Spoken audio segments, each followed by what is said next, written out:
Good evening, everybody. I'm gonna get started in a few minutes. I'm trying to get my camera ready the way I need it. And when you look at the caption of this live feed, it's real. I'm concerned that we are taking stands and taking activism a bit too far. And the reason I say that is because a couple of hours ago, I was looking at the news. And as I was looking at the news, I saw that a gentleman at McDonald's, a gentleman that worked at McDonald's, decided not to serve a law enforcement officer because he was in uniform. And when I was listening to the law enforcement officer speaking his piece, for once my mind did not deflect and began to say, okay, well, what did he do to the person working at McDonald's for the person not to serve him? So this live feed is going to discuss what it means to be an activist and what it means to take a stand. Because at no time does activism mean disrespecting other people, and it does not mean infringing upon the rights of others. Now, my people, we got to do better, because you have to understand everybody is not bad, okay? Everybody is not bad. Now, let me clear the air with this first and foremost. Okay, MBG, while we do talk a lot about pro-black ideas, we talk a lot about trying to make sure that we are providing people with information conducive to our culture, but we also try to make sure that in everything that we do, we are encompassing, information that impacts everybody, okay? And so this live feed is about just that. I'm really concerned. I'm really concerned that you want to take a stand, you want to be an activist, but you don't know how. And if you don't know how, by God, I need you to ask. I need you to understand that everything that you think you should do does not mean that you should necessarily do it. Listen to what I'm saying. Everything that you feel you should do, it does not mean you should necessarily do it. Okay? What this means is sometimes you got to step back and say, okay, is this worth my energy? Now, don't get it twisted. I'm a person that I believe wholeheartedly in being fair. I believe in taking a stand and all of that, okay? But the issue lies when you infringe upon somebody else's rights because you feel that they're doing your people wrong, okay? I can't agree with that. So what I want to talk about is the only way for me to explain to you my viewpoint is to talk to you a little bit about where I came from, and to talk to you a little bit about how I have dealt with the injustices that I felt, how I have dealt with some of the injustices that I've dealt with in my lifetime, and kind of give you information and provide you with some tools to help you maneuver through that. So let me do just that. So my first encounter with discrimination came about when I was about 10 years old. Mm-hmm. And at that time, I was in a program, an academically gifted program. And so what transpired was that in this program, we were required to, it was Black History Month, and we were required to work on the Black History Project. And so when it came time to work on the Black History Project, my Caucasian teacher said to me, well, no, you don't need to do a Black History Project. You need to do a Native American project. You can do your project on Geronimo. Well, I was taught to respect authority. So I'm like, okay, if my teacher tells me I need to do a project on Geronimo, I'm going to do just that. Well, when I got home to tell my mother what had transpired, my mother's question was, well, why do you need to do a project on the Native American for Black History Month? You are Black. It's Black History Month. Why aren't you doing a project on an African American? My 10-year-old answer, I don't know, Mommy. The teacher said this is what we're doing, so this is what we're doing. Mommy says, no, that's not what you're doing, and I'm going up to that school. Now, when my mother went up to the school, it wasn't going to the school in a negative manner. Basically, Mom was going to the school because she wanted to know why was it that her daughter was doing a project on a Native American during Black History Month. Well, what it came to be is that was my first encounter with racism. The conversation, while I was not engaged in the conversation, after my mother talked with her, then went and talked to the principal and explained what happened, I found out that basically she told my mother that I thought I knew it all and I used too many big words in class. So basically I was a 10-year-old show off, and the other thing was I was the only African American female in that 5th grade academically gifted program, at the time. And so I never realized how that affected me until I began to not want to go to school. Now, up until 5th grade, I would go to school throwing up. I want to go to school. But that particular year, I didn't want to go to school. I hated going to school. I felt like I had to be somebody else. In the mind, 10 years old. And then I got to a point where I didn't want white teachers. If I had a white teacher, it was going to be a conflict. And it wasn't until I got to 9th grade that I entered into a math class, an advanced math class. And the teacher looked at me and said, whoever did it, I'm not them. At that point, did I understand that I was hurt by what happened to me at 10 years old. And I was unable to address it or get over it until 9th grade. Now, that situation has stuck with me, okay? To this day, I'm always skeptical when I'm in a situation where I'm the only African American and I feel that my integrity is being questioned. I feel that I'm being judged and things of that nature, okay? Because the reality is that just all too often, we, and I'm going to say we as a black race of people, are always questioned because of something. Okay? And so I say that to say, I understand what's going on in our community. Okay? I understand that when a white officer shoots a black man down in the street, it's okay. I understand that when a white officer or a collection of white officers allows a young lady to die in a prison cell, it's okay. What I don't understand is why we still cannot come together and try to work on this thing when we know it's wrong.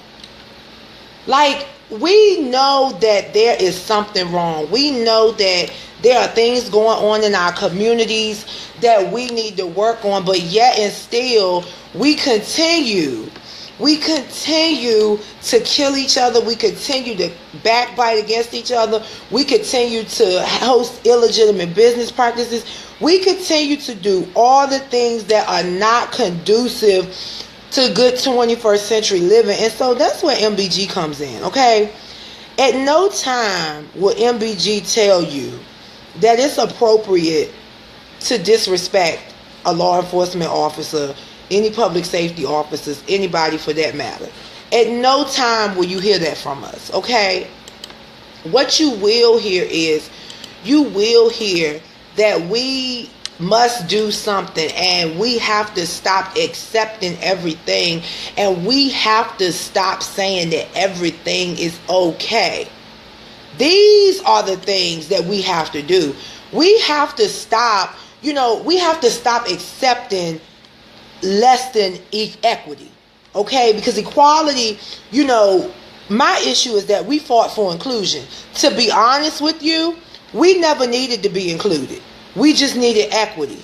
We needed equity in justice. We needed equity in the process. We needed equity in economics. We needed equity. Because the reality is that equity is an individual that's 6 feet tall, an individual that's 5'4", and an individual that's 6'6". And equity means that if I set my standard to 7 feet, the person that's 6'6" gets a 6-inch block to stand on. The person that's 5'4" gets a block that's 1 foot 8 inches to stand on. Okay, like that's what equity is. Equity is making sure that there is balance for everyone. Equality means that everything is equal. And one thing I will accept, everything will never be equal. But if you can assure me that I can have equity in the process, then I'll work with you. How do we get equity in the process? Number one, you get equity in the process by participating in the process. You get equity in the process by participating in the process. You cannot get equity in the process if you're not participating, baby. The other thing is, you can't get equity in the process by getting likes on Facebook. That's not how you get equity. So many people brag about, oh, I got, 5,000 friends. I had to get another Facebook page. That's not the point. That's not what it's about. What it's about is, it's about making sure that everything that we work on is something that's going to do something for somebody else. The reality is that everything that we do and everything that we set out to accomplish, we've got to make sure that we are striving for equity. I don't know how many times I step into a room and I am the only African-American female in the room. And if I'm not the only African-American female in the room, I'm the only African-American female in the room that's in my age bracket. And that's a problem. The other issue is this. Guys, I need you to pull your pants up. I need you to pull your pants up. Nobody is going to take you serious with your pants hanging off of your backside. I'm just being honest with you. No one is going to take you serious with your pants hanging off your backside. I need you to pull your pants up, and I need you to understand there is equity. There is equity out there. But the only way you can achieve equity, you have to go out and grab it. You cannot achieve equity without going out and grabbing it. And the reality is this. You got to stop being a consumer and start being a producer. I don't know what's going on with you individuals, you mothers and fathers out there that are not trying to make your kids be producers. You teaching them to be consumers. Stop buying them $200 shoes. Stop buying them iPhones. Stop buying them Xboxes and PlayStation. Buy them a laptop. Put that money, pay the $35 to the school so your child can have a laptop for the whole year. I cannot tell you enough. I cannot preach this enough. We have enough black children locked up. We have enough black children in foster care. We have enough black children who are strung out on drugs, who are born into this world on drugs. We don't need any more. There are government officials who are trying to make deals with prisoners where if they sterilize themselves, they can get time off of their jail sentences. What do you think that means? What do you think that means? What that simply means is that it's game over. What that means is what we're going to do is the best way to get rid of this population is genocide. It's not right. It's not right. And you know, I was reading an article that one of our faithful supporters, Adam Newsom, tagged Amber and I in, and it talked about everything isn't about race. And, why is it that we as African Americans make everything about race? And to a certain degree, I will agree with that. I sincerely believe, no, everything is not about race. However, it is about buying power. It is about socioeconomic status. And what has happened is black men, the majority of the black people fall into that middle class or that impoverished class. So while it's not always about race, because we do not produce, we consume, and when we do produce, we're producing less than grade A products. We're buying products from China, bringing them back over here, selling them to our people for triple and quadruple what we paid for it. Come on, people. Come on. I can't do this. I need my peer group. I need you to become producers.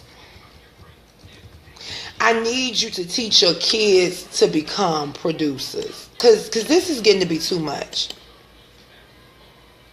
It's getting to be too much. I'm tired of waking up and seeing that somebody is constantly getting shot. I'm tired of waking up and seeing that when a black man gets killed, his entire history from birth is pulled. But when a white woman gets killed, she was the most innocent victim of a police officer initiated shooting ever. Wake up, guys. Wake up. I don't know what to say, because while my heart hurts, I'm mad, but I'm more sad than anything. I'm the most sad because African American culture is it's a beautiful thing.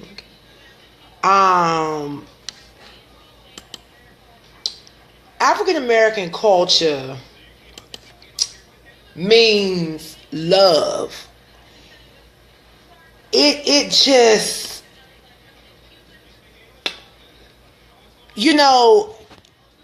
African American culture. Okay, first of all, let's back up. Let's talk about some of the stereotypical aspects associated with African American culture. Let's do that first, because I feel compelled to talk about that first, and I hope my tablet stay up there. Okay, first things first. When we get to talking about African American culture, right? The first thing you think of, African Americans are more violent than others. African Americans are less intelligent than others. African Americans are lazy and irresponsible. They blame everyone else for their problems. And African Americans are resentful troublemakers. Now, every stereotype that exists about African American culture is what is presented to justify a police, I'm not going to say an African American getting shot. I'm going to say a police officer being released or acquitted of charges when an African American male is killed. Now I need you to listen to what I said. Typical stereotypes of African American: that we're more violent than others, we're less intelligent than others, we're lazy and irresponsible, we blame everyone else for our problems, and we're resentful and we're troublemakers, okay? Now, the other part of that is that I need you to understand the connections to why those stereotypes exist. Number one, slavery kept people illiterate and ignorant. Slavery stripped us of culture and customs, and slavery brutalized us. Number two, post-slavery. Guys, from 1865 to 1965, 100 years, we were free but segregated. You had segregation de facto in the North, but it was legal in the South. Then you had those European American rationalizations that denied the humanness of African Americans, and they supported segregation. They supported separate but equal. And what did that do? That ignored the issue.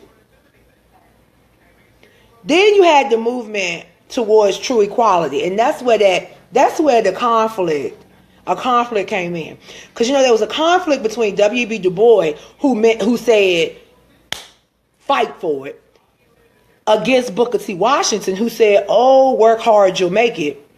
Well, Martin Luther King, to a certain extent, was like Booker T. And W.E.B. Du Bois and Malcolm X lined up. So there's always been conflicting opinions when it came to African Americans growing up and fighting for what they wanted, okay? Now, as African Americans, we really only have 3 tiers of progress, okay? Middle class, which means those who own homes, those who are educated, and those who have spiritual and religious affiliations. Then you have that underclass that's 23% or more below the poverty line. A lot of them are in prison, racial profiling, and deindustrialization in America impacted that. And then you just have those individuals who are struggling in between. Like, there is a such thing as the glass ceiling. Okay?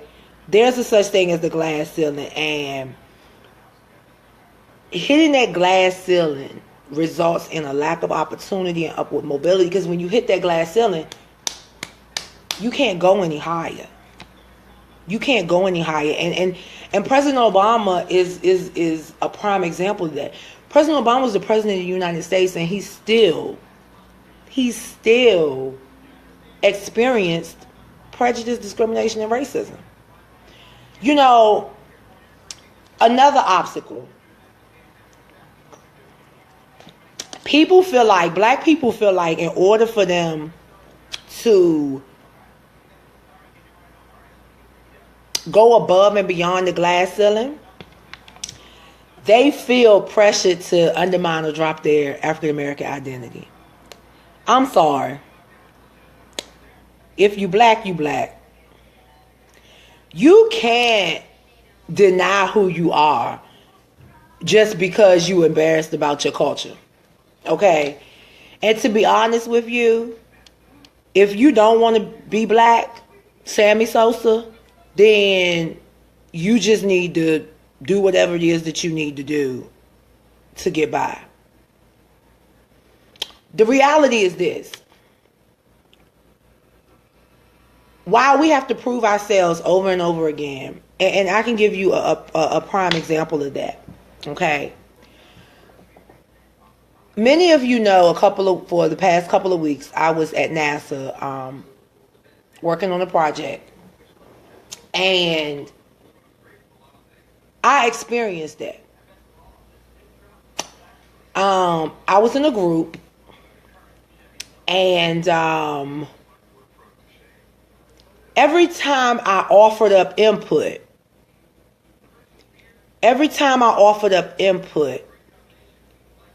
it was questioned. Even down to my mathematical calculations, everything was questioned. However, when it came time for qualitative data and resources, when I kept my mouth shut and just did what I needed to do on my own paper and ended up with the right answer, why didn't you say something? That's what I was asked. My response was, well, you're the expert. When I offered information before, you wouldn't receive it. So once I see that I'm not being received, I know how to step back and do Lillie Mae. And once again, it took me back to that 5th grade classroom where I was the only African American female in the room, and yet I had to prove myself. All because somebody else felt threatened or intimidated. I want to address Adam. Adam is a faithful supporter of MBG, and Adam said that the biggest thing I took from the article is how oppression can be so embedded in society that it becomes almost invisible, even becoming a part of culture, that we don't even understand what we're really saying and doing, and we don't even care. We just ignore it. Use words and make cultural references that oppress others or hell, even ourselves. Adam, that is so freaking true. I don't, Adam, oddly enough, I don't know how we come back from that. We're at a point where people have no respect for one another. People no longer care for one another. That's why I'm compelled to really talk about what real African American core values are. Real pure African American core values encompass sharing, expressing personal style, being real and genuine, being assertive, bouncing back from the foolishness, distrusting the mainstream establishment. Now, that is something that is a core value of African American culture, okay? I'm going to tell you the truth. That distrust for the establishment is definitely something that African Americans really and truly exhibit. And I say that because what you guys don't understand is that you have to understand that African Americans have been dealing with this for a long time, okay? And what ends up happening is that we get to a position where we really cannot function, okay? We can't really function the way we need to because we have so many people in our ear telling us that we have to act a certain way. We have to do certain things in order to be accepted. Well, I'm going to be honest with you. I decided that I'm not going to change who I am to be accepted. That's what I decided. I can't speak for anybody else, nor do I want to speak for anybody else, but that's what I decided. I decided that I will not change who I am to be accepted, that I will be who I am. I will continue to do what I'm doing, and whoever doesn't like it can just chalk it up because you will not stop my flow. But let's get back to the topic at hand, because my ultimate goal tonight is to educate you on African American culture, educate you on African American core values and customs. So, one thing about an African American community is that church plays a major role in social change. However, our churches have gotten so money hungry that we're forgetting that social justice is a part of our Christian duty. A part of our Christian duty is social justice, but we've gotten so caught up in everything else that we've forgotten about that.